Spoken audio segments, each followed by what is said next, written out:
Hi, welcome to the news episode of Sports Talk Central. I'm your host, Adeep Mahmood, with my normal co-host, Hunter. And today we're going to be recapping the MLB playoffs. We're going to be talking some NFL. We're also going to be talking some updates on the Virginia Tech funding situation. So MLB, we're currently in the divisional round. As of right now, the Blue Jays are up I believe they're up 9-0 against the Yankees in the fourth inning, and Trey Savage, the Blue Jays pitcher, 10 strikeouts, 10 strikeouts in at least in the fifth inning. He's already got 10 strikeouts. Actually, it's 11-0 Toronto.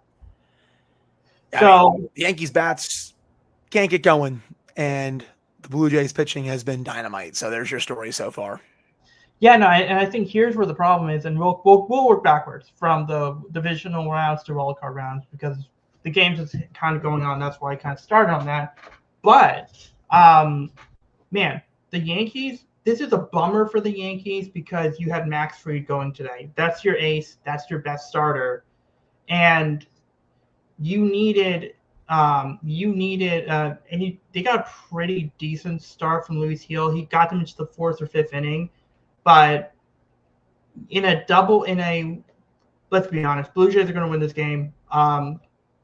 Going into tomorrow's game, you got to win the next three in Toronto. And man, Max Fried, this was not a good start for him. You're going to have to trust your bullpen. How should I say this, Hunter? I trust the Yankees bullpen to perform as well as Brent Pry outside an ACC Power 4 or holding a one-score lead. I trust the Yankees bullpen to that extent. Yes. And we both know Brent Pry sucked at both of those. So that should tell us everything there. But what are your thoughts on this? Any more thoughts on his Yankees, Blue Jays, any of the divisional games? If their bats can't get alive, I know this is breaking news. They're not going to do anything. Through two games, they're like Aaron. It's not even just Aaron Judge. People are going to clown on Aaron Judge for, playoff choker. No one else is doing anything on the Yankees right now. So you can't just say it's just Judge. No one can get going. Stanton can't get going. None of their other hitters can get going. Until that happens, you're just going to keep seeing more of the same here, and the Jays may just go on to the play in the AL pennant. So not too much there. You had the Dodgers beat the Phillies last night. Bad, by the way, really bad sports weekend in Philadelphia. You have Penn State losing, and the Eagles just lost today, and then the Phillies lost. Penn State, we'll cover in college. Actually, we'll cover. I'll say something about it in college when you talk about college football. But yeah, right. No, I got you. No surprise about the Dodgers result. That Mariners-Tigers game, by the way, that was fantastic. Great theater down to the end. That was a lot of fun. And then, the Brewers. I like to joke about the Brewers being playoff chokers, but that was a great start in their series against the Cubs. Yeah, 6 runs in the first inning. The Cubs bullpen. The Cubs bullpen held them after, but the bats didn't continue. Dodgers, Phillies. That's the bet. I think that's the main event, in my opinion. That's the main event one. You could make an argument for Yankees, Blue Jays, but there is but the Blue Jays. USA versus Canada. I think Canada is going to win that one. It's not a fair fight. Mariners, Tigers. I think that's going to be like that fun middle ground series where it's like, oh, it's really good pitching. It's like it's not the high profile teams. Like Skubal's coming in starting today, and everyone should be excited because Tarek Skubal is a beast. That dude's going to get $400 million on his next contract. Some team's going to pay him. Mariners, obviously, you're going to have Luis Castillo. You're going to have a lot of good pitch. I think that's going to be quietly. That's going to be like this is why we love base. You know how sometimes we have the high profile series, and then sometimes we get this is why we love the game of baseball series. Like, it's not flashy, but it's efficient. It's fun to watch. That's what I think the Mariners Tigers series is going to be. And I don't know what you think about that. Cubs Brewers is interesting. The score's a little bit deceptive on that one because obviously the Brewers just scored 6 runs in the first inning. The Cubs pitching could just dominate next couple of games and make it a fun series. In the wild card round, Tarek Skubal showed why he's just a beast. 14 strikeouts and 7 2/3 in game one. Tigers won game three behind a four-run seventh inning. Jose Ramirez set the Guardians record for 40 postseason hits. That guy's super underrated. If he was on a bigger market team, he would be front and center in front of everything. And look, I will give credit to the Guardians on this. And I understand that the Guardians basically were the recipients of that massive collapse that the Tigers had late in the season. But with what Stephen Vogt did, especially with two of their main pitchers getting busted for gambling, what he did, like he's going to win, like he should be considered for manager of the year. Yankees and Red Sox, it started with Garrett Crochet, 11 strikeouts and 7 2/3. And then Cam, I'm not going to say his last name because it's a little, we're going to get into a little sketchy territory with Cam, the rookie pitcher for the Yankees. First name Cam, I'm not going to say his last name, but 8 scoreless innings, 11 strikeouts. Chapman had a really good ninth inning. That was a little hairy at the beginning. But Yankees, I don't know what it is about the postseason. Aaron Judge will have some hits every once in a while. He is not that great in the postseason. I don't know why. I don't know if it's the team around him. I mean, look, he had Juan Soto protecting him last year, and that was probably his best time in the postseason. I mean, I think Giancarlo Stanton recently has played better. I believe he's played better than Aaron Judge in the postseason. Dodgers, Reds, that was lopsided. Out homered the Reds. Cubs, Padres. Cubs bullpen was really good. 1 run, 13 innings. It could have been decided in 2 games. Remember, but in game 2, the Cubs also had left 10 runners on base. So that could have been decided in 2 games. And what were your thoughts on the wild card round? The Dodgers-Reds series was easily the one you could predict. I don't think the Reds had a prayer in that series, especially with what the Dodgers could throw at them, and that's exactly what happened. The Yankees-Red Sox lived up to the hype. Just an incredible 3-game series. I loved watching that. The Cubs-Padres series, indeed, I also thought was great. You did see there was a video where it looked like some of the Padres players were really fed up.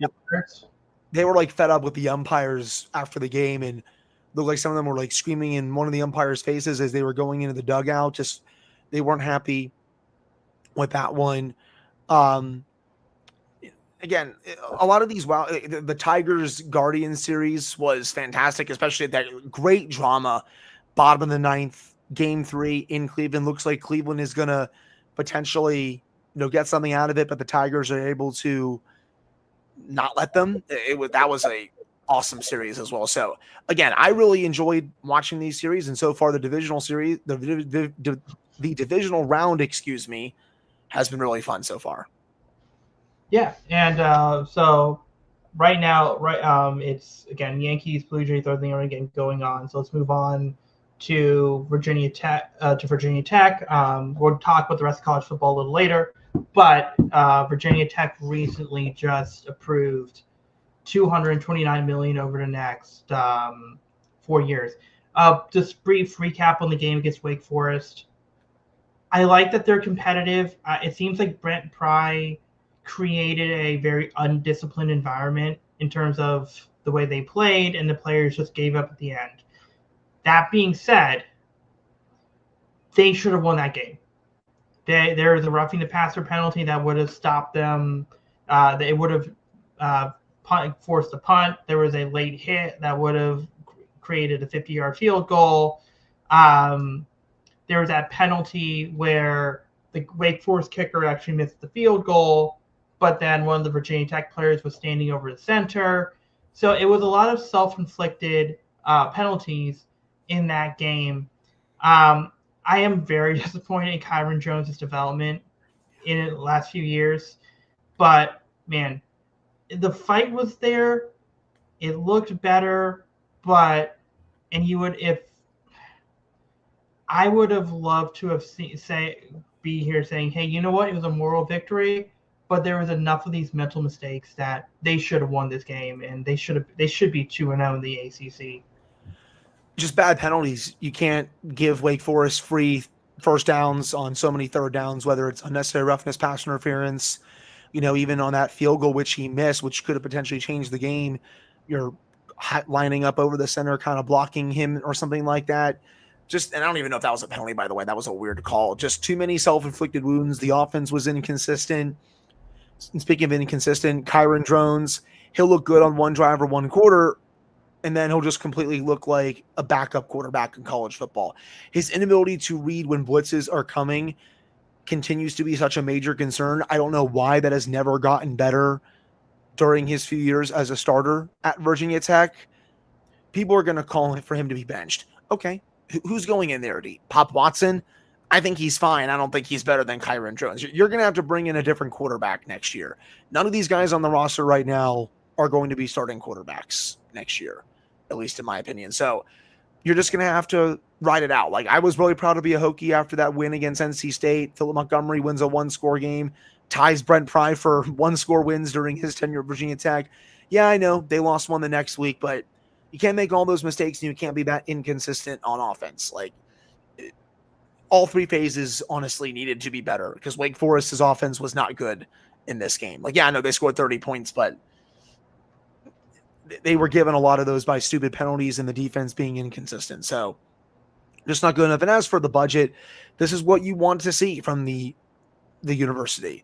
You want to compete in the top of the ACC. This is the type of budget that you're going to need. You want to get good coaches to come here. This is the type of budget that you're going to need. And you saw the committee was named as to who is finding the next head coach. And I also think the GM, Bruce Arians, is on it. Eddie Royal is on it. Bud Foster's on it. There's a couple BOV members on there, a few other people, but it's a solid mix of people in leadership positions and also people that have seen Virginia Tech football at the height of its power. And I'm excited to see, what they do with that. So again, result aside, I'm really happy with, the budget. I don't believe Witt for a second when it comes to him potentially being a decision maker for the next coach. He's not even on the committee for hiring the coach, man. The GM is going to be hired. He has no say in that. I don't believe that for a second. I think he's going to step down at the end of this year. I know he said he can't wait for a 13th year. He said his time is coming to an end. Don't believe that first part for a second. I don't think he's going to be the AD moving forward. In fact, I keep reading on 247 Sports that they're looking for a CEO of athletics. So I think his time is just about done here. Yeah, no, I think it's just him. Again, you have to present an image of strengths and continuity. You can't just say, "Oh, we're just going to lose." It's just like we're also looking for an athletic director as well. Like, it's just not wise to say. I think the writing's definitely on the wall for with Babcock. So, and also before we move on to the rest of the NCAA, rest of college football, I don't know if you saw this, Hunter. Wrestling, number 2 recruit for next year's class, number 1 recruit in the 2027 class. So at least like Tony Roby and his staff, they're doing a really good job there. So let's not forget about that. The rest of college football, the big takeaway is the Penn State. And there were memes about how people are saying James Franklin can't win the big game. And James Franklin said, well, watch this. And look, and I don't know if you know this, Hunter, UCLA has held a lead this year for seconds. Yep. And they brought in the James Franklin era is just about over there. After that one, they're not even ranked. This was the number 2 team in the country heading into the season. They are not even ranked going into this week. I think they'll probably get back into the top 25 at some point. As for the college football playoff, I don't see it this year. So I think the time might be coming to an end there with James Franklin. I don't know what his buyout is off the top of my head. I'm going to have to look it up. Like 50-something million. Yeah. I mean, they have a lot of donors, big money donors. I'm sure they could potentially handle that, but it feels like he's gotten as much out of the program as he's going to at this rate. It's a shame. And it's a shame because he helped rebuild Vanderbilt all those years ago. He went to Penn State. He's been super consistent. Can't win the big game. it's going to be really interesting. And Mhm. it'll be interesting to see where he goes if they were to fire him.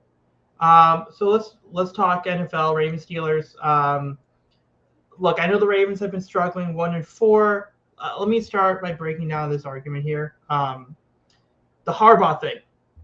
I do not think they are going to fire John Harbaugh midseason. This is the Baltimore Ravens. They're not most organizations. I think the Steelers are like this as well. If the Steelers have a season like this, Mike Tomlin will not be fired midseason.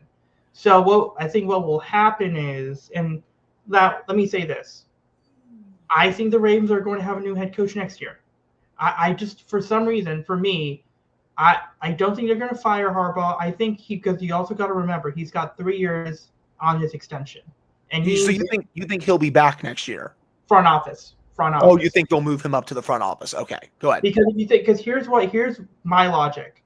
He's got 3 years left on his extension, and I'm assuming he's probably getting paid 15, 16 million a year at this point. I know his last one was like 12. Yes, Brian Billick was given an extension and then fired after that first year. The difference is I don't think Brian Billick was getting paid as much as John Harbaugh is. And let's assume it's 16 million that he's getting paid for his extension. That's $48 million that you have to buy out, essentially. And I know Bisciotti is a billionaire, but the type of people that Steve Bisciotti is, I think they're going to try to find value as much as they can. And here's the other reason why I think they're going to go get a new head coach. The Ravens, with John Harbaugh, when Jim Harbaugh wanted an assistant at Michigan, John suggested 2 names, Mike McDonald and Jesse Minter.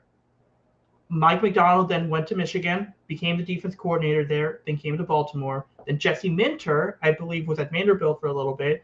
He went to Michigan, became the Michigan defense coordinator. And then when Jim Harbaugh went to the NFL, brought back Jesse Minter. Guess who's going to be a head coaching candidate this year? Jesse Minter. So if the Ravens were to move on from John Harbaugh, my thought process is it's going to have to be because he does not want to coach anymore. And then he might be a big picture guy, not necessarily a day-to-day in-game management type. And you know what? That's okay. We can say that about the fact that we can say that about John Harbaugh shows how good of a coach he is, because most of these older coaches, I would just say fire him, right? With John Harbaugh, you got to keep him around. Now, my guess is I think they are going to, because they have that link up with Jim Harbaugh regarding Jesse Minter, I could see Jesse Minter being the next head coach for the Ravens. They might interview other people, but it's like a hand-picked, this is our plan. The Zach Gore thing, I'll say this about Zach Gore. When Mike McDonald was hired by the Ravens, most Ravens fans don't want to hear this. You did not like Mike McDonald. You were saying this is a John Harbaugh stooge. You were saying this guy was very inexperienced. 2 years later, you were begging for this guy to take John Harbaugh's job. And my point is, when he did become a head coach, Harbaugh, thinking that, hey, I took a guy that was did you know who Mike McDonald was 3 years ago? Not that well, no. Right. But you know who he is now. Yes. So John Harbaugh can do that with Mike McDonald. And he's got a guy now, obviously Anthony Weaver left to go be the defense coordinator for the Dolphins, and Denard Wilson left to be the defense coordinator for the Titans. Keep this in mind. Zach, we need someone who knows the Ravens defense.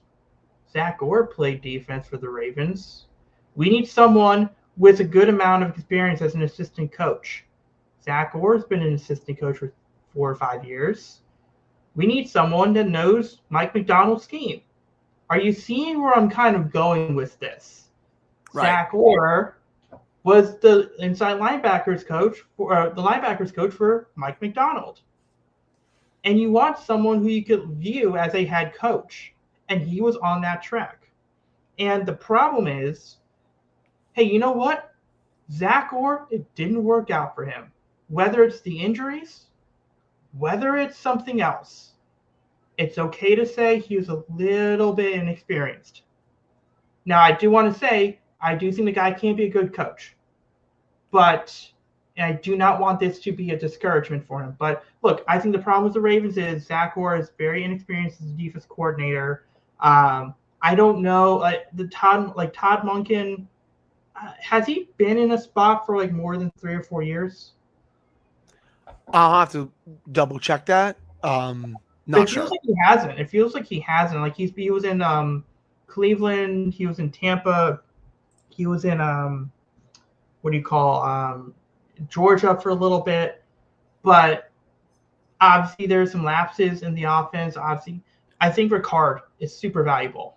If you want to count Eastern Michigan, 1993 to 1997, but since we got to 2000, Louisiana Tech for 2 years, Oklahoma State for a few years, LSU for 2 years, Oklahoma State for a couple, Jacksonville for a few, Southern Mississippi for a few, Tampa Bay for a couple.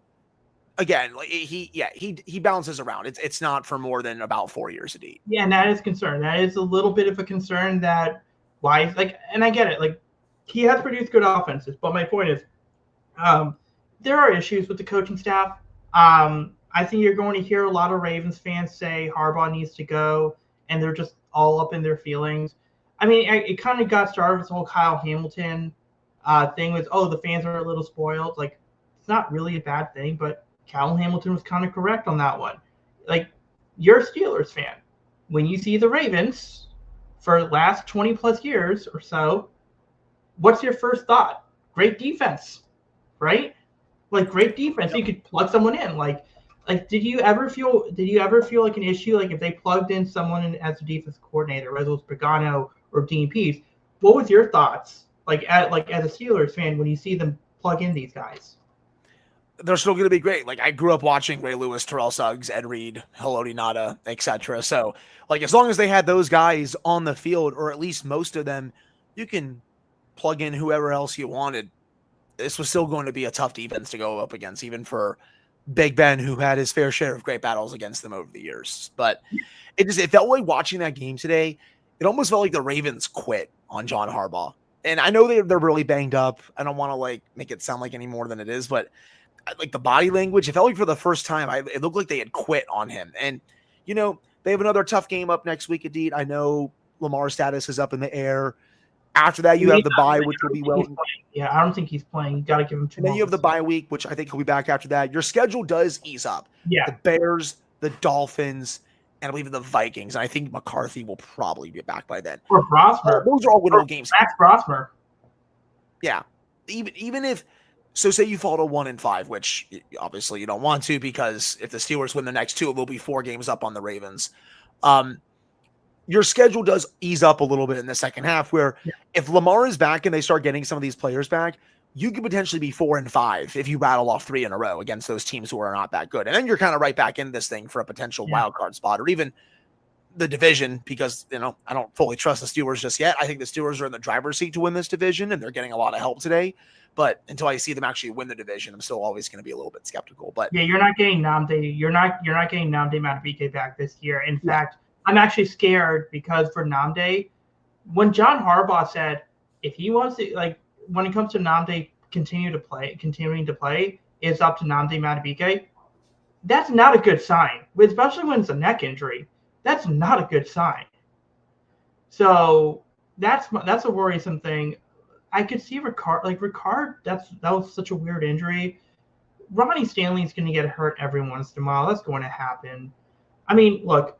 Hopefully Roquan comes back healthy, or at least somewhat healthy. Marlon, because do you know that the Ravens had their 4th-round rookie linebacker, Teddy Buchanan, wear the green dot? That's what Ian said today, Ian Eagle. Yeah, he said that during the broadcast. It wasn't Roquan Smith. It wasn't the veteran. It was a rookie. So that would explain the defense. Like, Teddy Buchanan should not be holding the green dot for this team. I will say their defense as a whole, even when healthy, needs to be better. Like, they're giving up, it feels like 35 plus a game. That's a Zach Orr problem. I don't know if this is when Mike McDonald left, Anthony Weaver left, when Denard Wilson left, and then you're left with Zach Orr and a whole bunch of staff. You left a whole lot of brain power. Maybe that was the case. Like maybe Zach Orr is a good defensive coordinator. It's just he was put in a terrible situation to begin with. And look, if Zach Orr went to Green Bay, which was the rumor, that was a potential landing spot, he would still be the same thing. Now, I wonder again, if you went to Seattle, if Mike McDonald took Zach Orr as a defensive coordinator in Seattle, I don't know if. Do you think Zach Orr would be good, or do you think he would have been good because Mike McDonald would have been the head coach, or do you think it would have been good because? I'm not sure.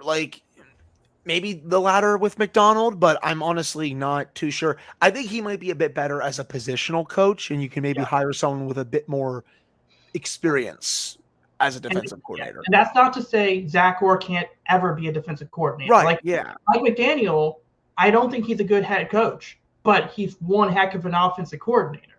Right. I mean, they blew that 17-0 lead to the Panthers. Panthers did come back and win that game, right? By the way, Eagles also blew another. Yes, the Eagles also lost. I wanted to make sure that the Panthers, did they blow that? Yeah, they did. They were up 17-0 and blew that. Whew. I mean, nice win for the Panthers, but the Dolphins, yikes. If someone has somehow not seen the Tyreek Hill injury, please do not go look at it. It is pretty disgusting. I don't even want to look at it myself. Adit, you even texted me, don't look at it. And I still haven't. I don't even want to look at the injury because I've just heard it's really gross. By the way, apparently Tyreek Hill, that was probably his last snap that he ever played with for Miami. He might get cut. Jonathan Jones, I think of CBS Sports, was reporting it that they might cut him after the year. There's a lot of bad football going on today. The Raiders are really bad. Geno Smith looks awful. This is the worst I've seen Geno Smith play in several years. Just hasn't been working out there. The Commanders-Chargers game has been fun to watch. That's Pete Carroll coming back to coach. Yeah. I feel bad because I like that move for them. Geno Smith was playing great in Seattle. Just hasn't worked out with the Raiders. The Browns, I actually thought Dylan Gabriel wasn't too terrible today, but I think Kevin Stefanski is a bit of a dead man walking there. That's just a really bad situation where you kind of have no choice but to start Gabriel the rest of the year just to see what you have in him, but I don't think he's going to be a franchise quarterback. I think he'll be at best a decent backup in the NFL. The Bengals, Adit, you're looking at the Lions here. I mean, I don't know how many games the Bengals are going to win until Joe Burrow comes back. I will say they'll have a chance against the Steelers because A, the Steelers are really bad on Thursday night games on the road, and B, it's just a bit of a trap game. So that just always makes me nervous. A trap game, and then they always play bad on the road. But I don't know how many games the Bengals are going to win before Joe Burrow comes back. Here's the question with the Bengals. If they fire Zach Taylor, do you think Joe Brady is going to be one of their first calls? I could see it. But I also think they may go after someone with a good amount of experience too. That's going to be a win now situation. You have Joe Burrow in his prime. You have Jamar Chase. You have T. Higgins. TBD on whether you're going to have Trey Hendrickson on a long-term deal because the tag is going to go up even higher this upcoming offseason. The Bengals are cheap. And let's not forget the Bengals. Yeah. I will say they did pay Chase and Higgins, so that goes against their usual line of business.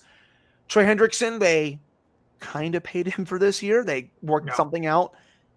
Don't know if that's going to change next year, but that's a win now situation. So I don't know if they'll go to Joe Brady there, but I've never thought Zach Taylor was a very good coach. But again, I'm nervous that they're not even going to be in the playoff race when Burrow is ready to come back in 2 months, mid-December, somewhere around there. And you think they're going to try to play Joe Burrow? You're going to. If they're out of it, maybe not. But if Browning is able to surprise me and actually keep them afloat a little bit, say Adit, they're close to 500 and they're not all the way down, he'll come back because they'll be in a playoff race. But I expect them to lose a lot more of these games because I just don't think Jake Browning is a good backup quarterback. They have the skill position talent, especially with Chase and Higgins, but if a quarterback can't get them the ball, they're not going to do anything. So the problem with the Browns is the Bengals is their offensive line. I think I saw one. Their defense also stinks. Yeah, but did you see that one play where it was they had 3 guys or whatever cover one guy, and then there's just one guy just going past the line. I mean, yeah, like going back to the Ravens, it's like the Ravens, Texans, Bengals. These teams don't have an O line. Let's be honest. Yeah, so like it's definitely a concern there. Vikings, they've looked so good at the start. I don't know what it is about them the last couple of weeks. I thought Kevin McConnell is the quarterback whisperer. That just again, Eagles. We kind of covered it. Did you see that whole story about Devontae Smith and I did. Brown having a problem with the red zone play calls? A.J. Brown finished the game, I think, with 5 catches today. Devontae Smith, I thought, also did not play bad either.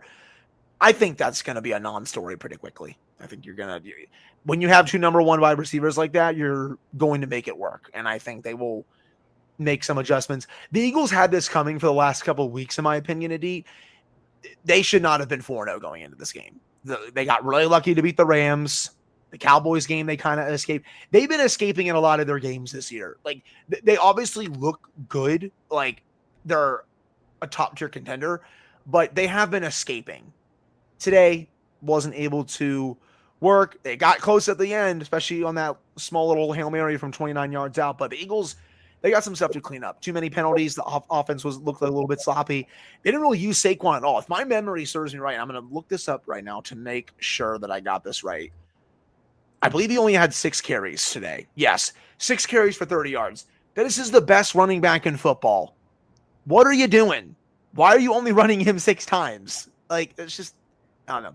That's weird to me. They'll be fine. They'll work out some kinks, but that's a big win for the Broncos too. Massive win for them. So, I believe Patriots-Bills is a Sunday night game tonight. So, yeah. So, so I think that's pretty much all the big games that we're covering. Next week, we're going to cover October is obviously going to be the big. It's like probably going to be a busy month with sports. We'll try to come back next. We'll try to record next week talking about the divisional rounds, previewing the championship series. I think right now it's fair to say Blue Jays. I think Blue Jays Tigers in the AL will be in the ALCS, and then Dodgers Brewers in the NL. I know that's chalk, but that's. I love this alert from Sleeper because I have fantasy. Cody Bellinger, ice in his veins, makes it a 10-run game. It's like the Chris Paul meme when you're down 40 points. Yeah. Well, yeah, it's 12-2. It's 12-2. It's like, dude, at this point, you better hope that you don't use I will say this, Will Warren, for the Yankees pitcher, he's actually doing he's a godsend for them in this game because the Yankees have only used 2 starters in this game. So 2 pitchers in this game. I did find it interesting with the Dodgers one. Tyler Glasnow pitched and Roki Sasaki pitched in the bullpen. Mm-hmm. Tanner Scott hasn't been good for him. The bullpen hasn't been good for them. But when is Ohtani scheduled to pitch this series? No, he pitched game 1. Oh yeah, clueless me. That was really dumb. Oops. He pitched game 1. The Blue Jays not putting Chris Bassett or Scherzer in that rotation for the postseason. A little weird, whatever. So we'll be back next week. We'll talk about the recapping the division. By the way, no, I didn't catch. What was your prediction for this series? For the CS? I'm going to go Dodgers, Brewers, and I'll go Blue Jays. And I'll take the Mariners. I think the Mariners will come back. Yeah, I like your pitching. So we'll come back next week. We'll recap division series. We'll talk about the championship series, and then we'll bring up the latest in the NFL. Yep, we'll see you then. Yeah.